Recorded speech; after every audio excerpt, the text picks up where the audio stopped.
What is up, everybody, and welcome back once again to the channel. And before we get into today's video, make sure to subscribe and sack that like button.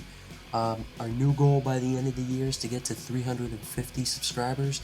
Maybe a reach, but I think we could do it. But Week 16 NFL Power Rankings. So coming in at number 32, I got the Houston Texans. They were able to get a nice win over their division rival, the Titans. Yeah.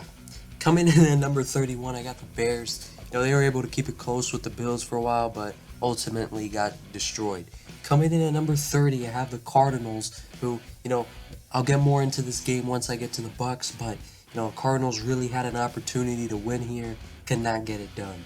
Coming in at number 29, I have the Broncos, who may have had their worst loss of the season yet, and that's saying something. Nathaniel Hackett has been fired. They didn't even let him get through the year to give an extra stain on him. I think I saw the Nathaniel Hackett firing coming, but I didn't think they would do this indignity to him, but they did. Coming in at number 28, I have the Colts. Doesn't matter who the quarterback is, team is going to be trash. Coming in at number 27, I have the Falcons, who have been eliminated from the playoffs. They lost in a defensive battle against the Ravens. Desmond Ridder, definitely not the guy, and you would say, well, it's been 2 games, but it's different. Desmond Ridder wasn't a first or second round pick. He was meant to be more of a project quarterback, and it just didn't work out that way, and I think they gotta just move on. Coming in at number 26, I have the Rams. Baker Mayfield had a great game against the Falcons, and the Rams got some decisions to make going into next year. We'll touch on that a lot more throughout the off season. Coming in at number 25, I have the Browns. They have officially been eliminated from the playoffs after that loss to the Saints. Coming in at number 24, I have the Raiders, who somehow mathematically have not been eliminated from the playoffs. I don't know how they can get in, but apparently they still can. Coming in at number 23, I have the Saints. They are just 1 game back out of the NFC South, but essentially they are 2 games back because the Bucks swept them, so they would need the Bucks to lose their last 2 and for them to win their last 2. Coming in at number 22, I have the Seahawks. The Seahawks lost to the Chiefs, but they're not going to make the playoffs. They're not clinched out, but they're not going to make it. But even though they won't make it, sure, it's disappointing in the sense that at one point there in the season, it felt like this team could make the playoffs, but this has still been a successful season for Seattle. They've gone on a good run, being able to prove a lot of people wrong that they would completely collapse and that Russell Wilson was the thing holding this team together. Geno Smith has had a good year. Pete Carroll has kept this team playing well, and it's been an impressive run for Seattle. Coming in at number 21, I have the Panthers, who got a shocking win over the Lions and now still control their own destiny. Big matchup against the Bucks. And then speaking of, I got the Buccaneers at number 20. That game was very strange against the Cardinals. Another low-scoring defensive battle, but Brady obviously struggled throughout that game. He overthrew Julio Jones on one play. He underthrew Mike Evans on another. Threw a couple of picks. Brady is just not himself, and it's not really that his arm strength isn't there anymore and the physical ability of him isn't there. It's something else. Coming in at number 19, I have the Steelers, who were able to get that big win over the Raiders, honoring Franco Harris at halftime. It was a good win for the Steelers, and it was an old-fashioned Steeler kind of a win in a 13-10 defensive game. Coming in at number 18, I have the Packers, who are staying alive in the playoff picture somewhat, and they got that big win over the Dolphins, went into Miami and won, but even though they were handed the game, it was still a pretty impressive win. Coming in at number 17, I had the Jets, and my biggest takeaway from this game is not only are the Jets pretty much done, Zach Wilson will be getting traded after this season. This is a relationship that is unrepairable. He's been benched twice. He's been booed countless times by the fans. He's lost the locker room. He's getting traded after this year, no doubt. Coming in at number 16, I have the Lions. That loss to the Panthers was really shocking. The Panthers did to the Lions exactly what I thought the Lions would do to them, which was run all over them. The Lions have a good running game, Panthers have a bad run defense. I thought the Lions were going to run all over the Panthers, but instead, the Panthers ran all over the Lions and beat them by 2 touchdowns. And throughout most of the game, it was really a blowout. Lions made it sound a little closer in the end, but what a setback loss for the Lions. Coming in at number 15, I have the Patriots. This game, they really had a shot there at the end. I don't know what Ramondre Stevenson was doing. That could have been an awesome comeback for them and really hinged them in the right direction heading into these final 2 games. But Mac Jones is not taking the whole situation well, and honestly, I don't blame him. When you got 3 different play callers in your ear, 2 of them who have no idea what the hell they're doing, you have no good targets really on the offensive side of the ball, and you're facing all these quarterbacks with all these high-level targets to throw to, and your fans are booing you in the process of all this. I don't blame you for acting the way he's acting, but at the end of the day, this is just not good for the Patriots. Coming in at number 14, I have the Titans, who are starting to spiral out of control at this point.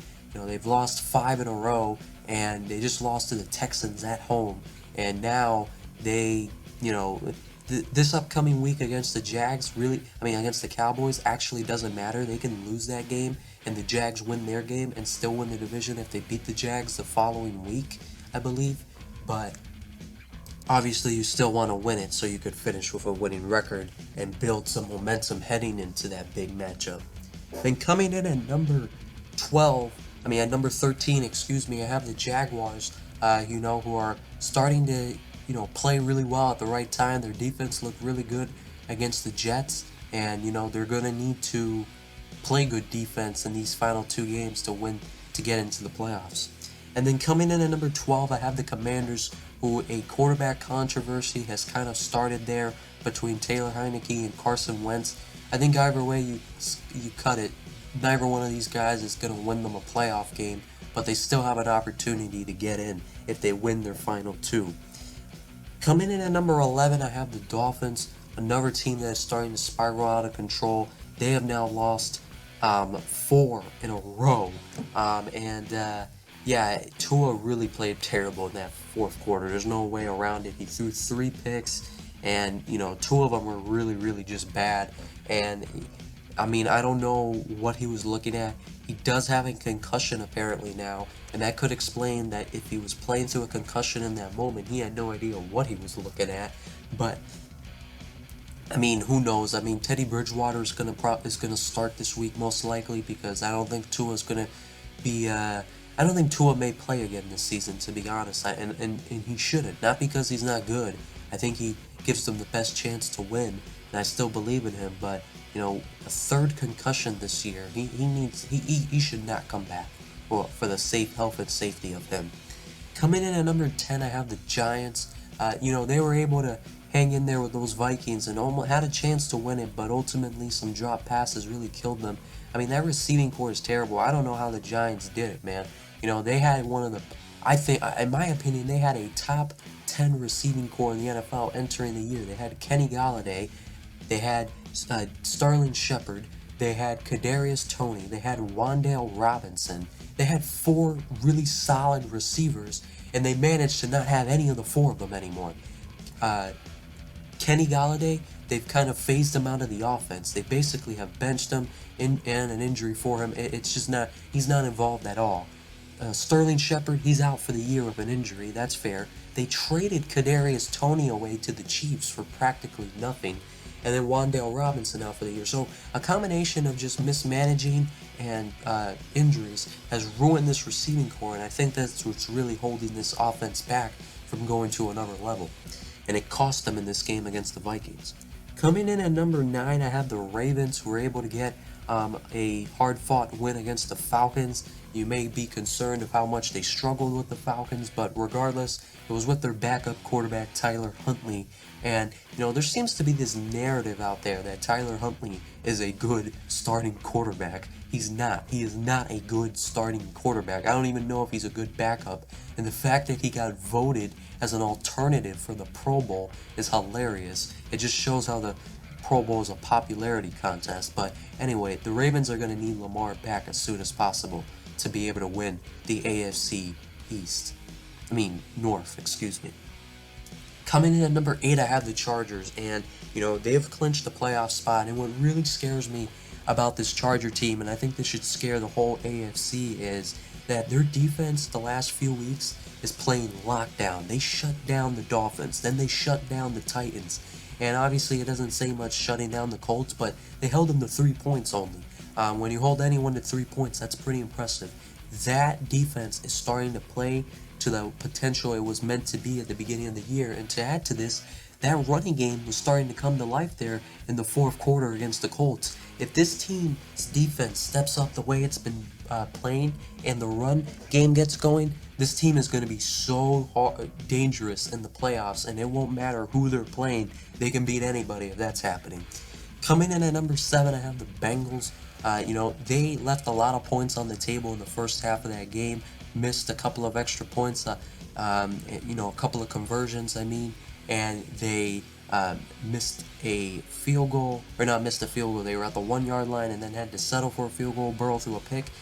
Instead of 22-0 at the half, it could have easily been 35-0 at the half. And then it almost came back to bite them there in that second half, but they were able to hold on, and they got a big matchup next week against the Bills. Coming in at number 6, I have the Vikings, who were able to hold on there against the Giants. They just keep winning these tight games. Coming in at number 5, I have the Cowboys, who were able to get a big win over the Eagles. They're still not going to win the division most likely, but it's a big confidence-boosting win for them. But Dak Prescott needs to clean up the turnovers. Coming in at number 4, I have the 49ers.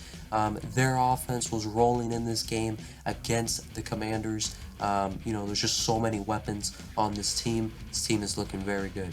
Coming in at number 3, I got my Kansas City Chiefs. Their defense really showed up against the Seahawks, and the offense obviously did their thing throughout most of this game. They just need to keep winning and hope Buffalo can lose one of their last 2 games. Then coming in at number 2, speaking of, I got the Bills, who were able to blow out the Bears. It was close there for a while, but in the fourth quarter, the Bills were able to pull away as expected, and their defense looked pretty good. They were able to contain Justin Fields, which has been a problem for a lot of teams this year. But Josh Allen, he needs to clean up those turnovers. He's making some stupid ass throws a lot, and I think Josh Allen's gonna cost them a big game, whether it's in the playoffs or next week against the Bengals. Bills, I don't see them being able to make a deep playoff run with Josh Allen making those kinds of mistakes, but as of right now, you gotta give them their number 2 spot, the way they have been playing as a team.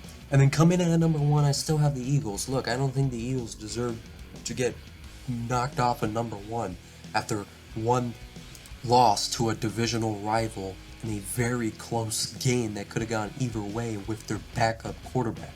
The bottom line is the Eagles still have the best record in football, and yeah, like I just said, they lost, but it was against a divisional rival opponent who's very good, and they had their backup quarterback. They still deserve number 1, and they're still probably the team to beat in the NFC and maybe in the whole NFL. So comment down below what you guys think about all this, and other than that, I'll see you guys next time.